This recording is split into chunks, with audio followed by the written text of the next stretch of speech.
রাধে রাধে বন্ধুরা, আমি দুমুঠা মূলা শাক নিয়ে এসেছি, রান্না করব।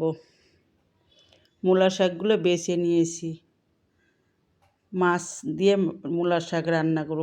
মূলা শাকগুলো ধুয়ে নিয়েছি, এখন কেটে নিচ্ছি ছোটো ছোটো করে।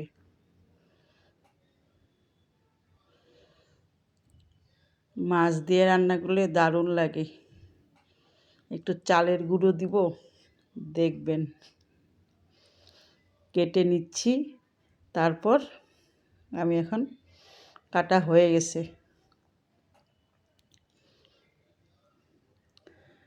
এইভাবে কেটে নিলে দারুণ লাগে। সবাই তো আলাদা আলাদাভাবে রান্না করে, আমরা এইভাবে রান্না করি।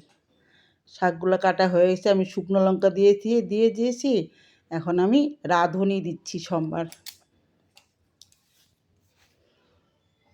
রাঁধুনি দিয়ে বানালে সেই টেস্ট হয়। এক টুকরো রুই মাছের টুকরো দিয়ে দিচ্ছি। মাছ দিয়ে এই শাকটাকে রান্না করব। মাছটাকে একদম ভেঙে নিয়েছি। এটা সর্ষের তেলে রান্না হয়। শাকগুলো ঢেলে দিলাম।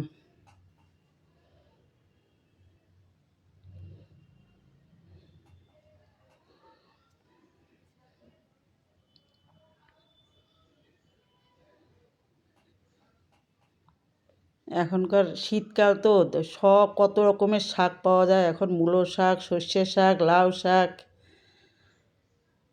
প্রত্যেক দিনই কোনো না কোনো শাক হয়ই এখন। আমি 3-4টে কাঁচা লঙ্কাও দিয়ে দিলাম ভেঙে।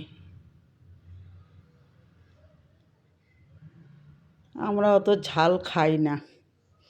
আমি এখন চালের গুঁড়ি দিয়ে দিলাম। চালের গুঁড়ি একটু ভিজিয়ে জল ঢেলে দিয়ে দিলাম। শাকটা আমার হয়েই আসছে। এখন ওই চালের গুঁড়িটাকে দিয়ে দিব। জল দিয়ে গুলায় নিচ্ছি, ঢেলে দিব এখন।